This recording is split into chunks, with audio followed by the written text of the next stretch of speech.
começar a nossa reflexão.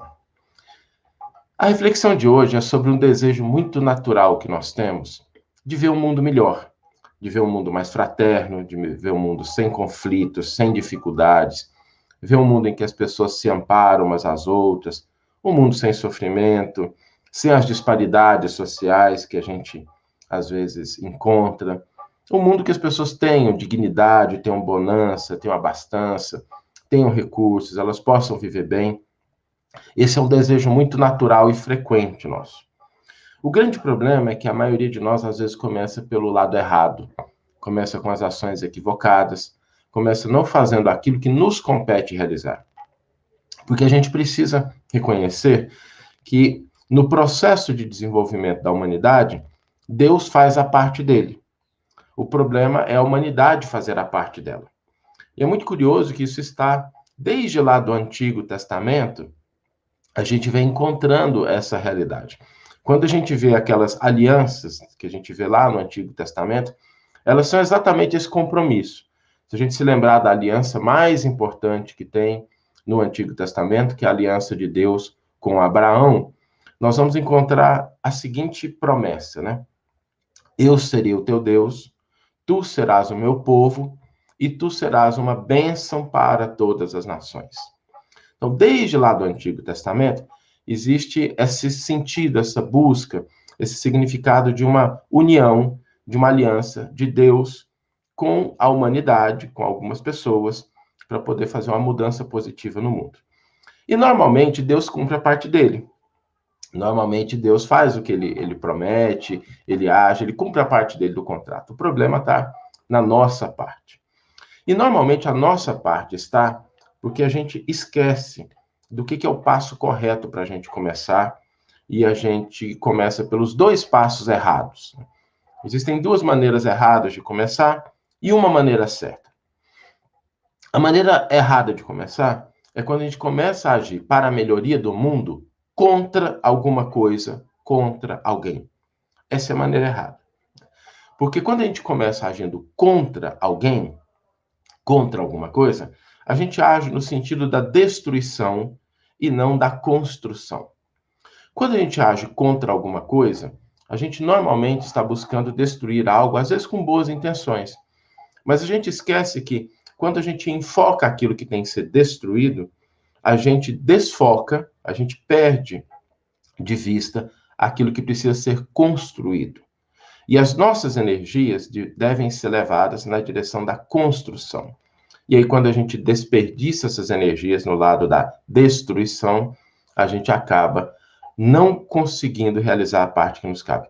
E aqui vale um ponto de alerta, um ponto de aprofundamento. Quase todas as coisas, elas têm um aspecto de destruição e de construção. A questão aqui está na nossa ênfase. É mais ou menos quando a gente quer mudar um mau hábito. Por exemplo, a gente foca no mau hábito. Não vai dar certo. Porque a gente deve substituir uma coisa ruim por uma coisa boa, e a nossa energia deve ser no sentido daquela coisa boa que a gente quer construir, daquela coisa benéfica que a gente quer edificar. Quando a gente foca no lado negativo, normalmente a gente reforça aquilo. Então, não é uma questão de ignorar o que deve ser substituído, ignorar aquilo que deve ser alterado, mas de concentrar energias naquilo de bom que pode substituir aquilo que está equivocado. Por isso, o nosso foco não deve ser contra pessoas, contra circunstâncias, mas a favor de algo. E quando a gente fala de pessoas, mais sério ainda, porque nem sempre a gente tem a compreensão adequada do que é aquela pessoa, de como é que ela vive, qual é a história dela, qual é o propósito dela. E quando a gente se foca naquilo que é contra alguém, que visa destruir alguém, a gente está desperdiçando energia. Existe uma reflexão que a gente deve sempre ter na nossa cabeça. Deus não necessita das nossas mãos para destruir nada. Deus não necessita das nossas mãos para destruir nada. Existem outros mecanismos que a divindade pode se valer deles para que as coisas sejam alteradas sem que a gente tenha aí a situação de que a gente precise colocar as nossas mãos em favor da destruição. Agora, Deus conta com as nossas mãos para auxiliar, para construir, para trazer o progresso. Então, essa é uma maneira errada. A gente começar um ponto de partida buscando algo positivo, uma mudança boa no mundo, algo que constrói, através de uma atitude que é contra coisas, circunstâncias ou pessoas. O segundo erro, que é muito comum, é a gente ficar aguardando condições ou ficar aguardando pessoas. Não, quando eu tiver isso, aí eu vou começar. Quando fulano começar a me ajudar, aí eu vou começar. Não, se eu tiver aquilo, então eu vou começar. Quando a gente condiciona essas coisas, a nossa ação, a alterações, a gente ter alguém, a gente ter possibilidades, recursos, a gente sempre vai condicionando a nossa mente a jogar o início um pouquinho para depois. Porque sempre vai faltar alguma coisa. Sempre vai estar com alguma coisa que não está completa. Né? Mas é exatamente a atitude, a ação, que vai fazer com que aquilo se concretize. Quando a gente condiciona, quando a gente estabelece ali, olha, não, eu vou começar a fazer algo de positivo, quando fulano, quando meu marido, quando minha esposa, quando meus filhos, quando os colegas de trabalho, quando a família, a gente sempre vai ter uma limitação. E quando a gente foca na limitação, a exemplo daquilo que a gente falou anteriormente, a gente dá ênfase a ela. E focar nas limitações significa a gente estabelecer limites que sempre vão existir. Sempre vai ter alguém que não compartilha das nossas ideias, sempre vai ter alguém que pensa de uma maneira diferente, sempre vai faltar algum recurso, sempre tem alguma coisa que pode ser um pouco melhor. Isso é natural. Então, essas são as duas maneiras erradas a gente começar a agir na construção de um mundo melhor. Quando a gente começa agindo contra pessoas ou coisas, circunstâncias, ou quando a gente condiciona o nosso início a pessoas, coisas e circunstâncias. E a maneira certa? A maneira certa, ela é mais simples, né? Ela é quase óbvia, mas é importante a gente reforçá-la. A maneira certa é: comecemos com o que temos. Inicialmente, com o tempo de que nós dispomos. Comecemos com aquilo que está à nossa mão, aquilo que está no nosso campo de ação, aquilo que está efetivamente à nossa disposição, sem fazer avaliação se é muito, se é pouco. Às vezes a gente tem um celular, o celular pode ser um bom recurso. O que eu tenho visto de pessoas começando a postar mensagens, fazer reflexões, trazer uma mensagem positiva, é uma maneira, né? Cumprir com as nossas obrigações, não precisa fazer uma coisa extraordinária, não, mas começar com aquela obrigação que a vida nos confere hoje. Eu quero um mundo radicalmente melhor. Comecemos cumprindo com as nossas obrigações, com as nossas responsabilidades no dia de hoje. A vida nos entrega aquilo. Né? Então, a maneira correta da gente começar a estabelecer esse mundo que todos nós queremos, um mundo de regeneração, um mundo de paz, um mundo de justiça, é a gente começar com aquilo que está à nossa disposição, lidar com as variáveis que nós temos controle. E não desperdiçar o nosso tempo e a nossa energia com aquilo que a gente não tem controle. Tudo que está fora das nossas mãos, deixa que Deus começa a cuidar. Tem algumas pessoas dizendo assim, né? Começar arrumando a própria cama, né? Começar cuidando da própria casa, começar cuidando da própria saúde. Né? A Celisa está dizendo, a cada dia a sua paz, a sua prova. É isso. A gente entender que o trabalho de edificação de um mundo melhor, ele começa quando eu me disponho a tornar o meu mundo interno, aquilo que eu tenho controle, melhor. Quando eu começo a investir tempo nisso. E, gente, faz uma grande diferença. Uma grande diferença. Porque na medida em que a gente vai focando naquilo que eu tenho controle, naquilo que eu tenho condição de alterar, nós vamos efetivamente desenvolvendo musculatura, capacidade de realização. E a gente começa fazendo o que é possível, começa fazendo o que a gente dá conta, e de repente a gente vai perceber que o impossível se concretizou. O mundo melhorou, as nossas relações se alteraram, a nossa disposição, a nossa maneira de enxergar. Se cada criatura no mundo fizesse hoje aquilo que a vida lhe convida a realizar, nós teríamos um mundo melhor. Por isso é importante a gente entender que O mundo que a gente deseja, ele é possível, mas ele precisa começar dentro daquele campo de ação que a vida nos coloca como possibilidade de construção, de realização, de transformação. Se a gente tiver isso em mente, eu tenho certeza que a gente vai conseguir realizar. E eu tirei isso, né, do Emmanuel, obviamente, a gente vai ler a reflexão, mas se a gente olhar para trás, as grandes personalidades que alteraram o mundo para melhor sempre tiveram esse enfoque. Jesus não começou contra pessoas, começou auxiliando, orientando, instruindo. Gandhi não começou contra, né? Aliás, Gandhi falava, né? A não violência. Ele começou em favor da paz. Madre Teresa, uma pessoa colocou aqui que é de São Francisco, eu me lembrei disso na hora. São Francisco de Assis não reformou, não trouxe mudança para a igreja, levantando de manhã e falando assim, agora eu vou acabar com esse monte de problema que estão aí, eu vou tirar essas pessoas que são inadequadas. Não. Começou transformando aquilo que estava à sua disposição, construindo uma pequena igreja num burgo obscuro da Itália. Então, essas pequenas atitudes em favor daquilo que pode ser feito, elas causam uma grande mudança. E é por aí que a gente deve começar. Então, nunca começar contra, nem condicionando as nossas ações, mas agindo naquilo que a vida coloca em nossas mãos como possibilidade de ação e de transformação. Vamos ler agora a íntegra do versículo e do comentário que inspiraram a nossa reflexão de hoje. O versículo está em Efésios 4, 28 e diz assim, Emmanuel comenta uma parte desse versículo. O que furtava não mais furte, mas trabalhe com as próprias mãos, realizando o que é bom para que tenha o que partilhar com o que tiver necessidade. Efésios 4, 28. E Emmanuel vai intitular o seu comentário No Plano do Bem. Acreditas na fraternidade e esperas que ela reine sobre as criaturas sem a imposição de conflitos quaisquer. Aspiras, como é natural, a viver no mundo sem rixa de classes. Almejas a luz da nova era em que o homem seja espontaneamente o irmão do homem, liquidando sem exigência as dificuldades um do outro. Dói-te o coração ver o supérfluo e a penúria lado a lado, estimulando a loucura do excesso e o martírio da fome. Queres que a abastança suprima a carência.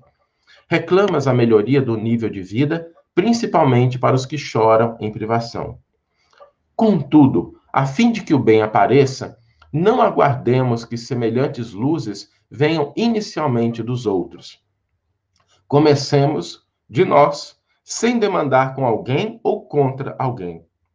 O apóstolo Paulo, nesse sentido, nos ofereceu há quase 2 milênios indicação das mais valiosas. Cada um, diz ele, trabalhe fazendo com as mãos o que seja bom, para que tenha o que repartir com o que tiver necessidade. Sejamos honestos e reconheçamos com a verdade que se nos consagrarmos ao serviço, produzindo de nós mesmos o que seja proveitoso para o bem geral, cada um de nós terá o que dividir a benefício dos outros, sem a mínima ideia de queixa e sem qualquer motivo à rebelião. Essa é a nossa reflexão de hoje. E agora a gente tem um tempinho aí que a gente pode conversar um pouquinho com as pessoas. Se alguém tiver interesse em participar, pode mandar um convite aqui. Esse espaço é nosso, é um espaço de conversa, né? A Karine está dizendo que essa semana ela se emocionou com todas as reflexões. Gratidão a Deus por nos dar a oportunidade de estar aqui. É realmente uma oportunidade, né, Karine? Eu me sinto muito grato por a gente estar aqui, tendo a oportunidade de construir essa comunidade, né? Você vê, agora já somos aqui 193 pessoas reunidas numa manhã de sábado, buscando aí aprender um pouco mais, internalizar o Evangelho do Cristo com a ajuda de Emmanuel, e isso nos ajuda bastante, isso auxilia para que a gente possa fazer a nossa parte. E eu acredito honestamente que a gente começa fazendo brilhar uma pequena luz, e aí com muitas pequenas luzes a gente consegue iluminar os caminhos da criatura. A André está dizendo, excelente reflexão. Emmanuel é extraordinário, né? A Creuseni está perguntando se o livro do Emmanuel é um só. Não, a gente são 7 volumes, viu, Creuseni? A gente, quando fez a coletânea aí, são 7 volumes em que ele comenta o Evangelho, e é um tesouro. É o livro que eu gostaria de ter tido quando eu comecei a estudar o Evangelho, e aí a gente teve a honra e a alegria de poder trabalhar na coordenação desse projeto. A Dani está dizendo o seguinte: precisamos perceber que o dia a dia, as tarefas que fazemos, o cuidado e carinho com os outros, é o sagrado do dia, e a cada dia mais um passo na contribuição com a vida. Muito bonita a reflexão, Dani. É isso mesmo, sabe? A gente fazer a nossa parte. E é tão mais leve, né? A Lili está fazendo uma pergunta aqui que eu vou responder, viu, Lili? O que significa temer a Deus? Muito boa a sua pergunta, viu? Eu vou abordar ela aqui. Mas eu queria antes só comentar um negócio. É muito mais leve a gente focar naquilo que a gente quer construir do que naquilo que a gente quer destruir. É muito mais fácil fazer isso. Porque quando a gente se agasta com pessoas, com circunstâncias, quando a gente se irrita, quando a gente acha que uma coisa tem que ser destruída, aquilo causa um peso na nossa vida que às vezes nos imobiliza, que às vezes nos destrói, que às vezes pesa sobre os nossos ombros. E quando a gente está buscando a construção, isso nos dá leveza, nos dá alegria. Não significa que seja mais fácil, tá, gente? Às vezes é até muito mais difícil a gente manter um bom estado de ânimo, buscar sempre contribuir, buscar sempre auxiliar. Tem uma cena que sempre me vem à minha cabeça, quando eu lembro daquele filme Gandhi, não sei se as pessoas já assistiram, né? É um filme extraordinário, muito bonito, em que eles estão colocando votos, né, num local, e aí de repente a polícia vem e começa a espancá-los e tal. E o Gandhi não para, né? Mas ele também não agride. Ele não se coloca na posição de violência, de vingança. Ele continua fazendo aquilo que lhe é possível. Isso nos dá leveza, isso nos dá a condição de continuar agindo com o coração tranquilo, com aquela atitude que a gente olha assim e fala assim, olha, não estou brigando com ninguém, não estou me, sabe, criticando, me esfalfelando com ninguém, eu estou fazendo aquilo que eu acredito que é o melhor, estou contribuindo, estou auxiliando. E isso nos dá mais condição de realmente concretizar algo que seja proveitoso. Tá? A Lili perguntou assim, Saulo, explicar um pouco mais o que significa temer a Deus, né? E esse temer a Deus é uma coisa muito interessante. A Gisele fez uma observação muito bonita aqui, viu, Gisele? Eu volto nela daqui a pouquinho. O que significa temer a Deus? A gente pensa assim, não, eu tenho que temer a Deus, né? Ter medo de Deus. Cuidado, né? Porque temer a Deus não significa aquilo que a gente normalmente coloca aqui. Eu tenho medo de algo que é ruim, né? Não é isso. No Antigo Testamento, existem 2 palavras que definem 2 posturas de Deus para a comunidade, naquela linguagem simbólica, tá, gente? A misericórdia e a justiça. Esses 2 elementos. Deus age com misericórdia e Deus age com justiça. A palavra que está lá no Antigo Testamento para misericórdia é misericórdia mesmo. A palavra que está como justiça é ira. Então, toda vez que a gente lê ira no Antigo Testamento, a gente deve substituir assim, Deus está com raiva, para Deus estar aplicando a justiça. E do nosso ponto de vista, tá? A gente como criatura, como humanidade, a gente tem respostas a essas 2 ações, essas 2 posturas de Deus. Quando Deus age para com a gente com misericórdia, qual que é a minha responsabilidade? Agir com misericórdia para com o outro. Está lá na parábola do Senhor que chama seu servo para prestar contas, uma parábola que Jesus contou, que é muito bonita. Então, a misericórdia, ela pede isso. E a justiça? Quando Deus age com justiça, existem 2 movimentos da nossa alma. Um que deve vir antes e um que deve vir depois. Então, a atitude de temer a Deus, o que ela significa? Significa, em primeiro lugar, reconhecer o seguinte: Deus é justo. Se eu não agir adequadamente, Deus vai colocar para que eu ajuste aquilo que está na minha conduta, aquilo que eu desarrumei, aquilo que eu baguncei. E é muito curioso, gente, a gente está perto de uma data muito importante do povo judaico, que é o Yom Kippur, né? O Ano Novo, que acontece em setembro. E a cada ano acontecia uma cerimônia muito interessante. Deus perdoava todos os pecados que os homens, que a humanidade tinham cometido contra ele. Todos os pecados que o homem tinha cometido contra Deus, Deus perdoava. Agora, Deus não perdoava aquele que era cometido contra as outras pessoas. Então, era assim, aquilo que você fazia contra Deus, Deus perdoa. Ele age com misericórdia. Agora, aquilo que você fez contra outras pessoas, você tem que ir lá e arrumar. Só que aí, gente, tem um detalhe que é muito bonito, que é as parábolas que Jesus conta, né? Como é que Deus resolve isso? Como é que Deus resolve esse problema do que eu fiz para o outro? Agindo com misericórdia para com o outro, para que o outro haja com misericórdia quando alguém estiver errado. Então, Deus enche o mundo de misericórdia para que a gente possa responder também com misericórdia. Então, o temer a Deus significa esses dois movimentos. Entender que há justiça e, quando a justiça se manifesta, a resignação para entender que aquilo é um processo de correção. Então, o temor aí não é você ter medo de Deus, porque isso não faz sentido, né? Deus é amor e ninguém tem medo do amor. Agora, significa a gente entender que a gente deve compreender que há justiça nas leis divinas e quando a gente está sob a justiça, a gente deve se subordinar a ela, porque é ela o justo caminho que vai nos reconduzir à seara da misericórdia. Então, Lili, o sentido de temer a Deus é esse. Para que a gente possa, antes de agir equivocadamente, pensar nisso e depois a gente entender que aquilo é um mecanismo de recondução da criatura ao seio do Criador. Tá? A Gisele está dizendo assim: eu estava me sentindo injustiçada com a vida, com a venda da casa da minha mãe, mas acabei de perceber que não devo brigar por nada. Trouxe muita paz para mim. Que beleza, Gisele. Muito obrigado pelo seu depoimento, por você compartilhar isso com a gente, porque essas reflexões têm que alcançar isso que a Gisele está colocando. O nosso dia a dia, a nossa conduta no cotidiano, aquilo que a gente está fazendo.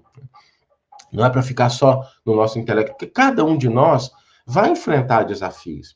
Estamos no mundo, vivemos no mundo. Amanhã a gente vai fazer uma palestra sobre isso, tá o post lá no Instagram, no Facebook. A gente vai tratar exatamente do que é estar no mundo sem ser no mundo, para que as coisas do mundo não nos tirem aquilo que é mais precioso, que é a nossa liberdade de agir, de pensar, de sentir. Né? Que beleza. Muito obrigado, Gisele, pelo seu depoimento.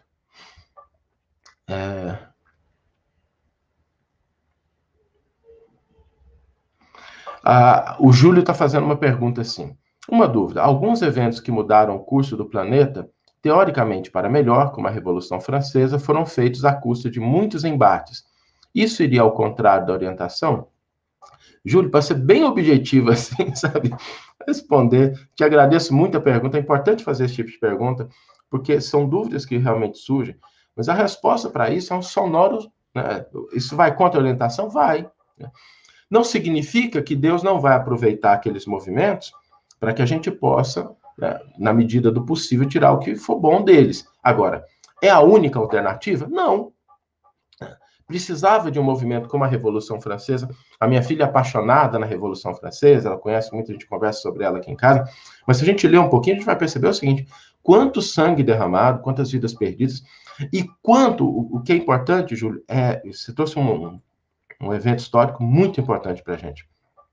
Quando a gente pensa naqueles idealizadores da Revolução, aqueles primeiros, né, Danton, os outros, o que aconteceu com eles depois? Eles acabaram instituindo o mesmo regime de terror com os quais eles estavam lutando no início. E esse é um risco muito grande quando a gente evita, quando a gente foge dessa orientação. A gente se tornar o mal que a gente quer combater.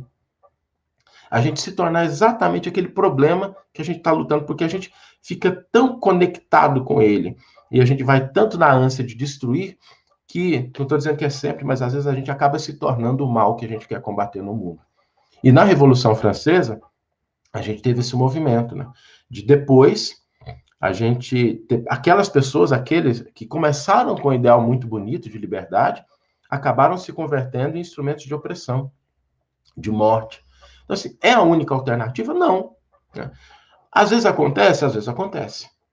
Não tem como a gente evitar isso. Agora, quando a gente olha para Gandhi, quando a gente olha para a Madre Teresa, quando a gente olha para o Cristo, a gente percebe o seguinte: não é a única alternativa. Não é por aí. E normalmente, a gente tem efeitos a longo prazo melhor quando a gente evita o embate. Na Revolução Francesa, por exemplo, a monarquia retorna depois, a gente tem um movimento de retorno, e aqueles ideais da Revolução Francesa vão ganhar espaço em outras nações que não tiveram processos tão belicosos quanto esse. Então, obrigado por ter trazido essa referência histórica, porque dá a oportunidade da gente aprofundar nesse ponto, tá? Efetivamente, a resposta é o conflito, a violência, eles não são as melhores alternativas. Às vezes eles produzem os resultados que são positivos, só que os custos, às vezes, são muito grandes e nem sempre vale a pena. E não raro, aqueles que começam assim se tornam o mal que eles querem combater. Vamos ver se tem mais alguma coisa aqui. A Marlene está perguntando assim, como encontrar Efésios nos comentários de Emmanuel? Está no 6º volume, as cartas de Paulo. Tem todos os comentários que Emmanuel fez a Efésios ali, todos em ordem, assim, os versículos que ele comentou. Está muito fácil de achar ali, no 6º volume, viu, Marlene? Gente, deixa eu ver se tem alguma outra questão aqui. O Ricardo está perguntando aqui se há a versão digital da coleção Evangelho por Emmanuel. Ah, sim, viu? Nessa pandemia, acho que é a melhor forma, a forma mais fácil de a gente adquirir esses comentários e começar a ler hoje, tá? Então, tem na Amazon está disponível, o aplicativo é gratuito, os livros estão num preço muito barato, porque são livros digitais, então pode ser baixado, sim, pela internet, né? A Kátia está dizendo assim, Saulo, tudo começa com o conhecimento e enfrentamento de nossas dificuldades, e oração dá o embasamento para essa luta. Boa lembrança, viu, Kátia? Quando a gente tiver muita dificuldade de saber o que fazer, comecemos com a oração. É sempre uma boa... Aliás, dizer assim, qualquer coisa que a gente for fazer na vida, é bom começar com oração. Se a gente vai para o trabalho, começar o dia de trabalho com uma oração, começar o dia nosso, que a gente acorda com uma oração, começar uma empreitada, uma tarefa com uma oração, sempre é muito positivo, tá? Deixa eu ver se tem mais alguma pergunta aqui.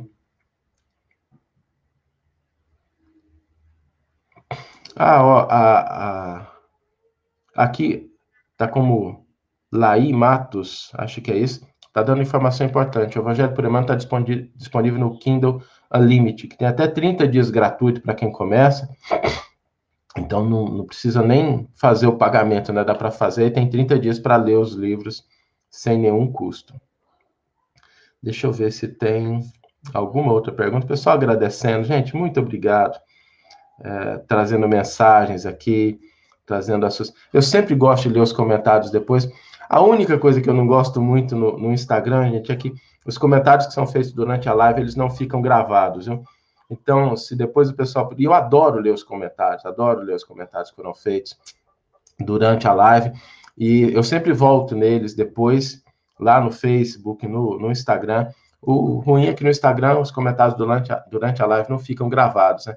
Mas se vocês deixarem comentários lá na postagem, eu faço questão de ler, a equipe também, a gente gosta muito de ler o que vocês colocam, porque dá uma ideia de como é que as pessoas estão sentindo, dá uma possibilidade de a gente se conectar, de a gente se sentir mais próximo, né? Que beleza. Deixa eu ver se tem mais alguma coisa aqui. O pessoal falando do quanto é bom fazer parte da comunidade. Excelente, meus amigos. Olha, a Dalva sempre conosco. Olá, Dalva. Muito bem, meus irmãos. Muito obrigado pela presença, pela conversa que nós tivemos hoje, pela possibilidade da gente estar aqui refletindo um pouco, que Jesus nos abençoe. A Cláudia está dizendo aqui que Jesus abençoe a mim e minha família. Obrigado, Cláudia, que abençoe a todos nós. E se alguém... Esses comentários, gente, pode deixar nos posts, a gente sempre lê. A gente gosta muito de ouvir a comunidade, de saber o que as pessoas estão pensando. Principalmente esse tipo de depoimento, sabe? Como é que a pessoa aplicou aquilo na própria vida. Isso é muito importante para a gente, porque isso é o que mostra que a gente está no caminho certo. que é o caminho da transformação, da gente fazer a nossa parte, da gente atuar no contexto em que a gente está inserido. Por isso, eu sou muito grato pela oportunidade de estar aqui com vocês. Desejo um excelente sábado a todos, que tenhamos aí muita paz, muita energia para esse fim de semana que está começando. E amanhã a gente se encontra aqui às 7h35 da manhã, como de costume. Um grande abraço, até lá.